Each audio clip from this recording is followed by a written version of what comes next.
প্রতিবন্ধকতাকে হার মানিয়ে রং তুলিতে জয়। মুখে ফোটে না কথা, হারিয়েছে শ্রবণ শক্তিও। এক চোখে নেই দৃষ্টিশক্তি, অপর চোখে কোনো রকমে অল্প দেখেন। তবে এই সবকিছুই তার কাছে প্রতিবন্ধকতা নয়।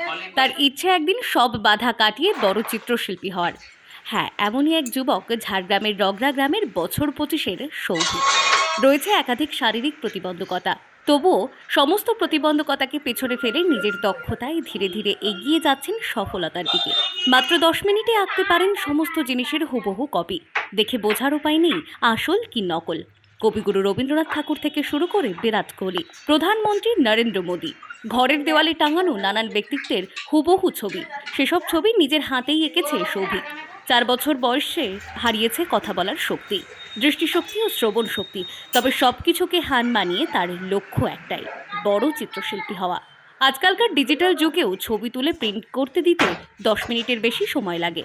তবে বছর 25-এর সৌভিক মাত্র 10 মিনিটেই আপনার হুবহু ছবি এঁকে দিতে পারবে।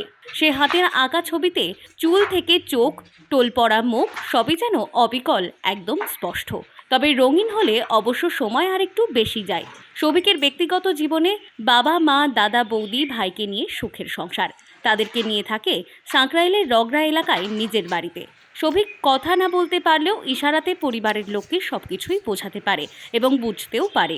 প্রতিবন্ধকতাকে হার মানিয়ে নিজের অদম্য জেদ ও স্বপ্নের লক্ষ্যে এগিয়ে যেতে চায় সৌভিক। পরিবারের সদস্যের দাবি, প্রশাসনের সাহায্য পেলে তাদের সৌভিক আরও এগিয়ে যাবে তার স্বপ্নের লক্ষ্যে। জন্ম থেকে ছেলেটা ডিপেন্ড আপ। ছোটবেলা থেকে তার একটু ছবির দিকে ন্যাক ছিল। আমি সেই জন্য বিভিন্ন রকম কাগজপত্র কিনে দিতাম, ছবি আঁকার জিনিস কিনে দিতাম। হতে হতে এই পর্যায়ে এসে পৌঁছেছি।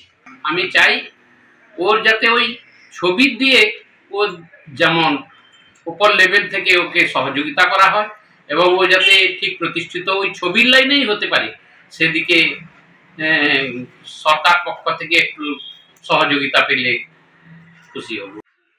এ বিষয়ে সৌভিকের মা সুপ্রিয়া দেবী জানান, আমিও চাই ছবি আঁকা নিয়ে এগিয়ে যাক। সৌভিকের পরিবার থেকে এলাকাবাসী সবাই চাই সৌভিকের দিকে সাহায্যের হাত বাড়িয়ে দিক প্রশাসন, যাতে সৌভিক খুব তাড়াতাড়ি তার স্বপ্নের দোরগোড়ায় পৌঁছতে পারে।